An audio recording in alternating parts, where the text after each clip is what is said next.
said you were good friends. Did you offer Sergio any advices when you were I think training with Sergio was really great because I have not trained with that many people at that time from, overseas. I came from just a few months before from Germany, and I had a lot of training partners over there, including Franco Colombo. Then I came to California, and I trained with Frank Zane and with Dave Draper, and with Franco, of course. But Sergio Little was the guy I wanted to train with because he was an animal. He was a weightlifter, Olympic lifter.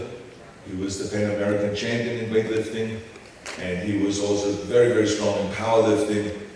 And he comes from the sport of baseball, so he had that. And he just trained relentlessly.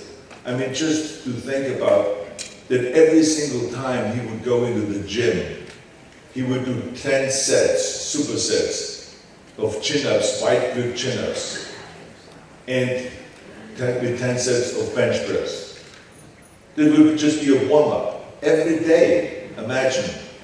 Even though it maybe is chest day and back day or not, it made no difference. So there were certain exercises, including calves and forearms, that he just did every day. So you start out right away with 20 sets of exercise that he does every day, and he doesn't count them as a workout. So this is just because I was sweating. I remember it was like summer in Chicago, and it was really humid, and I was like sweating, and we were training, and then after like 40 minutes of training, he said, "Okay, now let's start working out."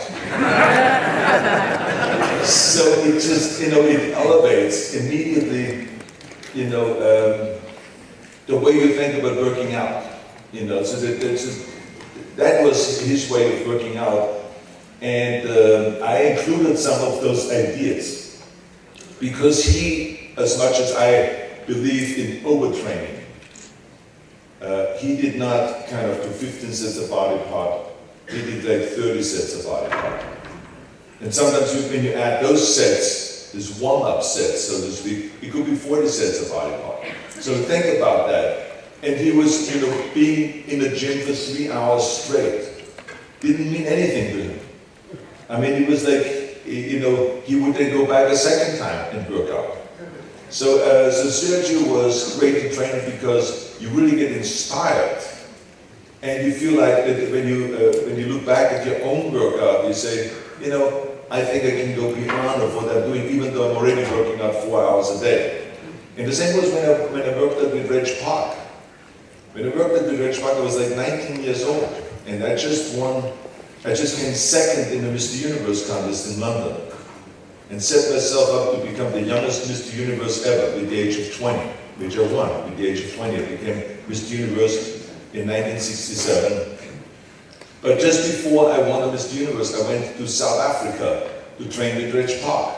And it was exactly the same thing. I mean, the guy first of all trained at 5 in the morning. So all of a sudden he woke me up at 4:30. I stayed in his house, and he said, "Come on, Arnold, let's go to the gym." I was kind of staggering out in the bedroom, and then he gave me some. I remember a little bit of oatmeal with some protein powder he put on top for me. And we ate that, and then we went off to the gym. And then I remember that at 5:30, we were squatting with 500 pounds. Now think about it, at 5:30, when we're not even really awake. But this was kind of a matter of fact for him because he was doing it every day. And then I realized then, wait a minute, what am I doing getting up at 2, getting up at 7 in the morning like a little baby? I should get up at 5 o'clock in the morning just like him. That's a great idea to get your first workout in from 5 to 7. And at 7 o'clock, you have your first workout done. And then you go for breakfast with your friends or with your family and have breakfast, but you already did this first part of the workout. And so, not only that, but then to do calf raises. There was this machine that was connected to the wall, this old kind of a machine that you feel like it comes from 2,000 years ago from the gladiators. And a big chain in the middle down. And there was to put the weights, the plates, and heavy plates. It was not just the 45-pound plates from the weightlifting bar, but it was like solid plates that were like 50 pounds and 100 pounds, and you almost couldn't lift the stuff, right? But there was this stack of weights. And I remember that Reg would warm up with 500 pounds on the machine. And I was always wondering, how come this guy has 21-inch calves? Now, may I remind you that I wanted to make sure that he has 21-inch calves. I did the tape measure with me from Germany. And I remember there was like 51 and a half or so centimeters. So they were, definitely 21-inch, calves. It was like over 20. Cord was like 51 and a half, almost 52 centimeters. The calves measured. And they were extraordinary. And then I realized, because he starts out with 500 pounds, and he works his way up to 1,000 pounds in calf raises. So I said, what am I doing in Germany with my 300-pound calf raises? I'm doing really well. No wonder my calves are lacking behind my arm. The calves were 19 inches or 8.5 inches, and my arms were already 20.5 inches at that point. And so I said, this is the problem right there. So you realize the problem right off the top. So when I went back to Germany, I started increasing the weights, and of course, you measure all this stuff differently. The weights really doesn't mean exactly 1,000 pounds because the chain was in the middle of that bar, so it's really an end. It's 500 pounds. But it was definitely twice as much that I've ever done on my machine. So it was really extraordinary amount of weight, and it just made the calves grow and grow and grow. And then eventually I also got 21-inch calves because I trained them every day. I did a minimum amount of 15 sets every day, and I loaded up to that kind of a weight. Sometimes I had 3 guys on top of me when they did donkey races. That wasn't a pretty picture. But you see guys in the back, right? But it's all kinds of jokes, but it was okay.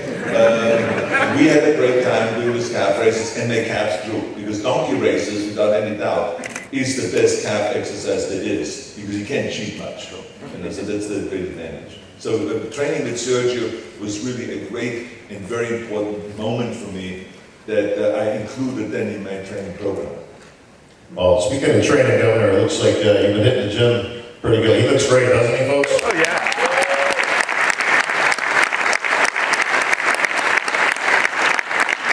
And we've all seen the Terminator Genesis trailer last night. Absolutely looks out of this world. Fantastic. Obviously, another Terminator in the franchise, and reviving your role, of course, as the cyborg. Talk to me about the new movie, filming it, continuing on with the Terminator legacy. I mean, obviously, everybody knows the first one came out in 1984. So we're talking some time lapse here, but it's still going strong. The Terminator franchise is there and doing well. Well, it was really great 30 years after we filmed the first one to film this one, number 5. I was not in number 4 because I was governor at that time and I couldn't film, nor did I like the story when it was given to me, because they wanted me to at least shoot on a weekend to do a cameo or something like that, which I then ended up not doing either. I instead then did a cameo for Sly, for Expendables #1, exactly. So we shot that secretly in a church in Los Angeles on Saturday for 4 hours. But in any case, it was great because, when you talk about shape, I'm always in this kind of a shape, which I call kind of a medium shape for my age. So those are only 400-pound donkeys. Exactly. But when I knew that it was important now in Terminator to again build up the body and to have the same kind of body weight as I had in 1984. Maybe not exactly the same build, but the same body weight, the same size, so when I put the jacket on, so it looks pretty much the same. Because the idea was always that Terminators, the flesh on top, ages just like any other human being's flesh, but the skeleton underneath will always be the same, and you will always have the same power and the same abilities and so on. So that was the premise of the whole thing. And so you see actually the young Arnold from 1984, and then me now. So it was important to get the body weight up around 7 pounds, and I started training much harder, twice as much as I normally do. And then again, very quickly the body responds still great, and with the food supplements and good dieting and all that stuff, and good training, I get the body weight up again and did some definition, and so really it felt good. And also I got ready for all the stunts that I had to do, and that's something you have to be very careful of, because the worst thing that can happen is like with Harrison Ford.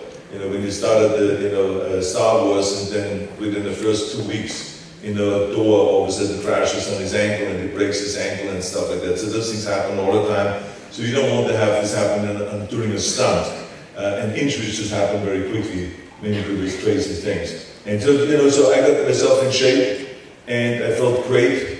The way I looked in the movie and the way it all worked out with the stunt coordinators, with the visual effects and the special effects people and all that stuff. And I think it's going to be a great movie with some really great surprises. None of it you really could see in the trailer, simply because the visual effects, for instance, to recreate me from 1984, every single frame has to be recreated. We cannot take it out of Terminator 2 and just place it in Terminator 5, because I don't have the rights to do that. So you have to really, through visual effects, recreate that, the young Arnold. And so frame by frame you have to do that. And it's quite a long scene, because the idea of the whole thing is that in 1984, when you see me, walking naked across the park there, and you confront those punks and they say, give me your clothes, that now it alters, the scene changes. As I say, as the young Arnold, give me your clothes. So all of a sudden we will hear a voice behind it saying, you won't need it. And so the Terminator then turns around to check out who is that. And all of a sudden he sees himself. He sees me the way I look now.